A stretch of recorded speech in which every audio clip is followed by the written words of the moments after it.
As I stepped off the bus and dropped my bags at United States Air Force training, not only did my bags hit the floor, but so did my stomach. This is a quote from my sister, Paige Bauer. Today I'm going to introduce this special person. She goes on to say, I was stripped of individuality, personal opinion, and most of all, the comforts of my home. I had no name, and whichever shoes were my favorite no longer were. I wore combat boots. In 2 months, I learned to be an airman, a person of whose pride cannot be duplicated. What it is like to defend not only myself, but my country as well. It is about integrity, service before self, and excellence in everything that we do. It is an honor. It is a way of life.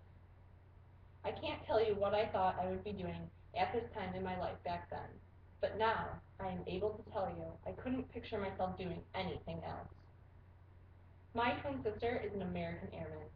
Living the life of a soldier, my sister resides on the Hurlburt Field military base in the city of Mary Escler, Florida. My sister was never one to make good decisions. High school was rough, and after being forced to move out, the act of getting and holding a decent job was near impossible. That's when the interest in joining the military came along. Pen to the paper, my sister sat in the recruiter's office to sign a 6-year contract of active duty military service in the United States Air Force, the biggest commitment of her life thus far. I still remember the day my dad and I spent with her, waiting at the hotel until the last moments with her were up. The next morning she would board a bus, a 9-hour ride to Lackland Air Force Base. We took a picture together outside in the sun, in the warm Michigan sun, the last I would see of her until the beginning of June.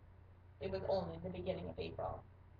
She endured 8 weeks of intense physical and mental military training under the scorching sun in San Antonio, Texas, the heat blazing underneath her long sleeved airman basic uniform.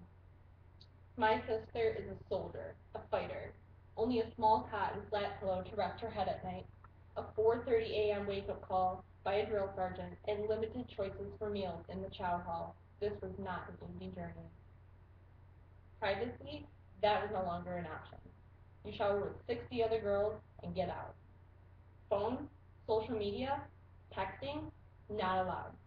Only on the very last days of basic training, where 15-minute phone calls permitted, which was barely enough time to call more than one person.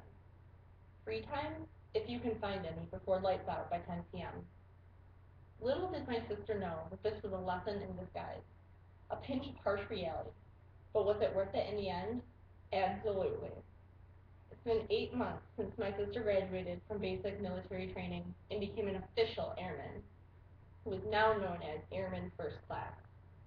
I'll never forget the pride I felt when I saw her marching in front of the flag, fully uniformed, hair tied tightly back in a bun, crisp ABU, and boots tied. Side note, there's a lot of acronyms used in the military. I realized this while in conversation with Paige. The look of determination spread across her face, relief, accomplishment, and a sense of joy to be done with training for good. My sister is someone to look up to. Managing her own home, raising a rescued dog, and balancing expenses, all while holding down a full-time job. It's truly amazing what you can do with just an idea, a dream, a goal. My sister had an idea. She had a dream and set a goal. She removed herself from her comfort zone and entered a world that she knew nothing about, and succeeded. She has come 1,000 miles in just one step. My twin sister is an American airman. She is brave. She is my hero. Very good. It was like 4 minutes and 5 seconds. Oh, good.